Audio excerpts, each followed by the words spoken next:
Evercold has just come out, and it already has little pieces of lore to explore, from an old lady who is not Y'shtola to the walking giants that roam the surface, all of which I plan on talking about in due time. However, today we're going to go through some screenshots and talk about the etymology and possible inspirations Evercold has taken from. And before we get into the video, if you like what you saw today, please leave a like and don't forget to subscribe to the channel if you want to see more videos like this. Alright, let's get to it.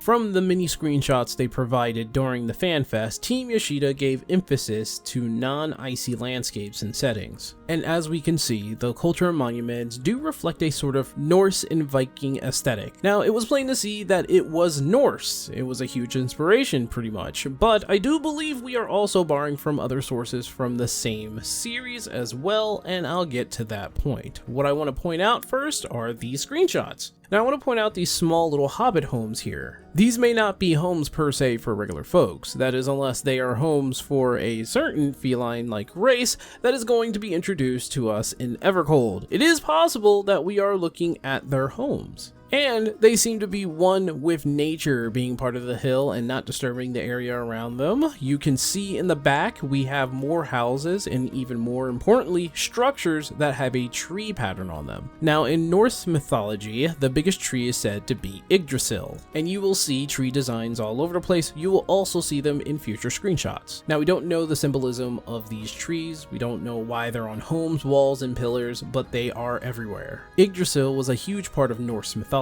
being the very thing that connected all the 9 realms. You have one root which is in the realm of man, you have another root in Jotunheim which is the realm of giants, and you have another root in Helheim which is basically hell or the underworld. Of course you have Asgard which is the realm of the Aesir gods, Vanaheim which is the realm of the Vanir gods, Alfenheim which is the realm of the light elves, Muspelheim which is the primordial realm of fire where the fire giants reside, Svartalfheim which I can't pronounce for the life of me is the realm of the dwarves, and lastly Niflheim which is the primordial realm of cold, mist, and ice. It is through Yggdrasil that one can travel between all of the 9 realms. However, there are more myths about this, especially when it comes down to the very nature of the serpent. To be exact, there is a dragon gnawing on the root of Yggdrasil known as Nidhogg, and we already have that in Final Fantasy. However, I believe the serpent that is being represented in Evercold possibly represents another serpent, and we'll talk about that one later. Going back to the picture, as you can see, there is a rather large wall structure in the back. This could be a gate of some sort, or perhaps there is decoration to be said here. We can also assume that it has something to do with the floating islands. We don't really know for sure, but the landscape itself does give off a natural feel, a nature's paradise. Trees that look more related to that of Sweden, Norway, and Finland, Sweden for which the real-life Norse originated. The next screenshot gives credence to the swirling tower, which is more defined as a crystal-like structure. Now, this monument gave me heavy crystal tower of the first vibes when I saw it. There is a major reason why it's here, however, we don't have a clue what that is. And it's possible that it's just a place of worship, as you see the snake heads all around, which gives you a possible religion outlook. Now, we don't know what the swirling structure actually does. The crystal tower of the first was kind of like a beacon for the Warrior of Light to go through so that they can traverse between the source and the first. It was also the time machine that allowed us to go to Elpis, which was in the far, far past on Etheirys. Now, we also see those snakeheads all over the place, and also on the edge of the islands, while also seeing close by another sky island over in the distance. And I like how down in the lake, if you look down there, there is a ship. That ship kind of looks like it's referring to Nessie or the Loch Ness Monster. Has nothing to do with any kind of lores or theories, but I thought that was just kind of cute. Now, lastly, if you look far off in the background, you can barely see it, but there are large structures. They are faint and you can miss them, but it would seem Evercold is going to have huge buildings in some sort of setting. In this next screenshot, we have a close-up on the style of building we may come across everywhere in the 4th. We are obviously surrounded by snake design, which could be some sort of reverence of a snake deity or some other thing. And of course, we're going to be talking about the giant snake in the background, which, I mean, it's huge to say the least. And on that note, I think it's best to talk about the most likely inspiration for the snakes being planted all over the place. Jormungandr is a name that you hear often in Norse myth.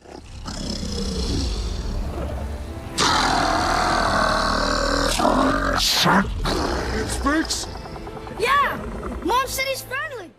The Midgard Serpent, the World Serpent, and the sworn enemy of Thor. As you may know, Jormungandr is a spawn of Loki and has siblings. One of those siblings happens to be Hel herself. The other is the Wolf Fenrir, and again, we're talking about world-ending beasts. Now, it's not really known as to why there are so many snake designs everywhere, but it is leading to credence of some sort of religion or worship. Which is kind of funny if you think about it, because we are right now in the era of the godless. As you guys may know, the pantheon of gods have given up their forms to supply the world with ether. Their purpose was to keep the world stable via laws of their respective domains, but since they are no longer here and no longer necessary to keep the world stable, I can only assume this serpent god is just a religious figure, though knowing Final Fantasy and appearance of a great serpent is very possible. And I can only imagine that we might meet a serpent via Primal or some other thing. A lot of the gods in 14 are based on people's imagination and what they think they look like. And as we all know, the nature of a Primal and their shape is to take form for whomever summoned them. Well, I wouldn't be surprised if we did have to fight Jormungandr. Looking at the bosses though,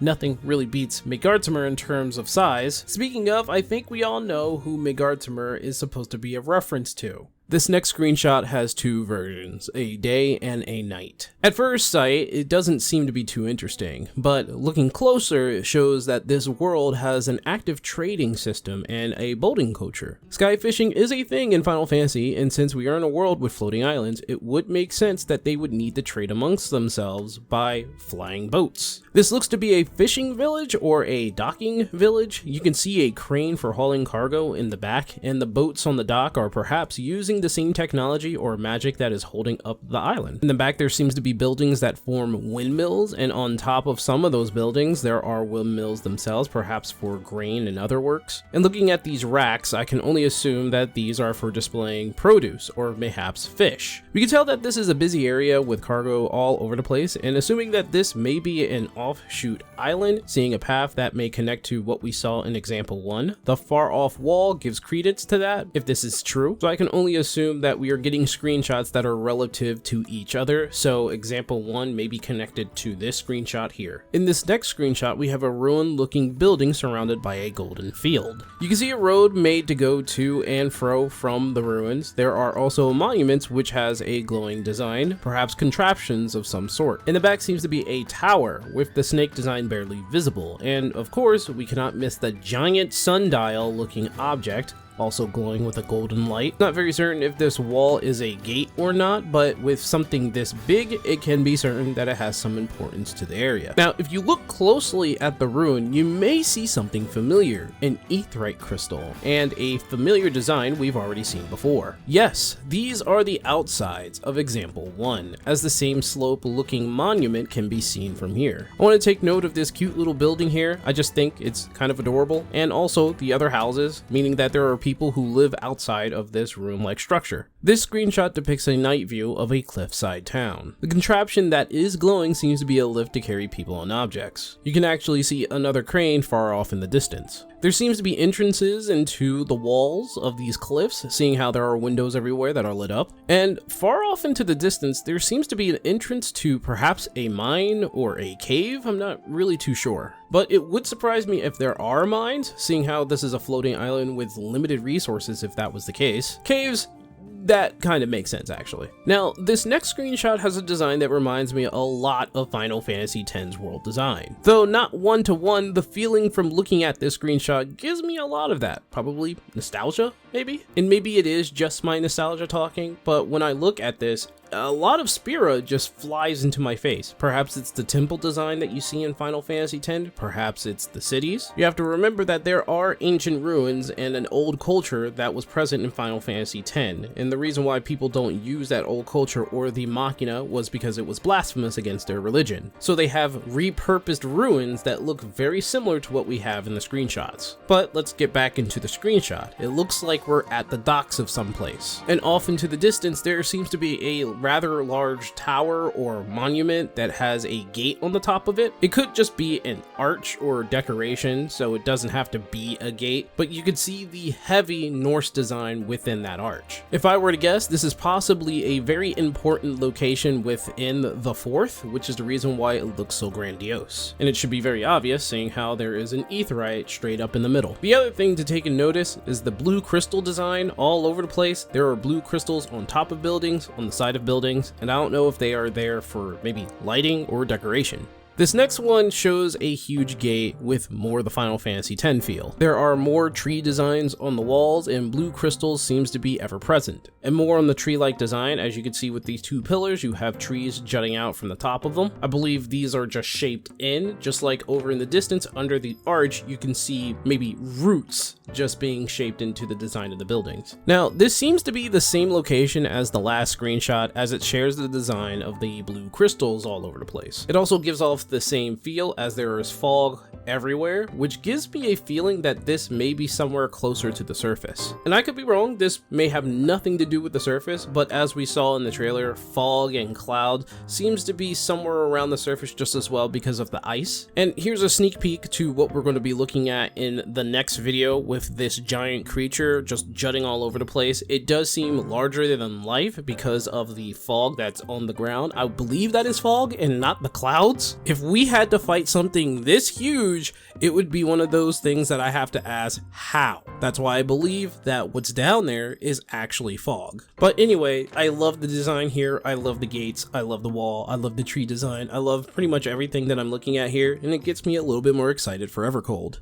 Now, this will be the last screenshot for the video, only due to the fact that this is possibly the same location, only with a sunset. You can see more of the emphasis of trees and roots being part of the design of the structure of the city. But what has me questioning is whether or not this was made within the design of the structure, or it was built around the roots, or perhaps the roots grew over the buildings and structures themselves. It is not entirely too clear, for roots and trees could be part of the structure, and they built around or built within roots and trees. Again, we're talking about Norse mythology, and that is something that is very close to them in terms of Yggdrasil. But I will leave that up to you guys. I want to know what you guys think about all of this. Leave your comments down below. And in the meantime, I'm just going to share a little bit on my thoughts on all this. To be honest, all this Norse-inspired design kind of reminds me of a certain primal that we haven't seen since A Realm Reborn. I'm talking about Odin, and I think this expansion is a perfect chance to bring Odin back out of retirement. We haven't seen really much of Odin. Even if you go into the forest now, it's not likely you're going to find Odin just wandering around. It was a wandering boss for what it was. And even if you do, not really people care too much to fight Odin, maybe for those who are just starting up the game. But if they bring Odin back in some form or fashion, perhaps it'll be a trial. And we do have a trial with Odin back in A Realm Reborn, but perhaps we can have a different one. And for those of you who do not know what Odin does, he comes out into the middle of the field and basically fights everybody. Whoever defeats Odin, the player who defeats him or lands the finishing blow,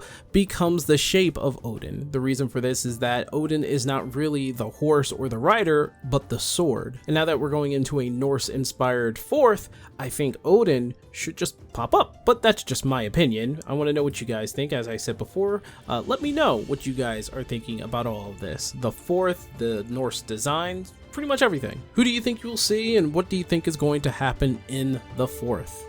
Again, let me know in the comments below. With that said, I'll see you guys in the next video. We're going to be looking at more screenshots, but this time it's going to be the concept art. Thanks for watching, and I'll see you guys in the next video. Bye!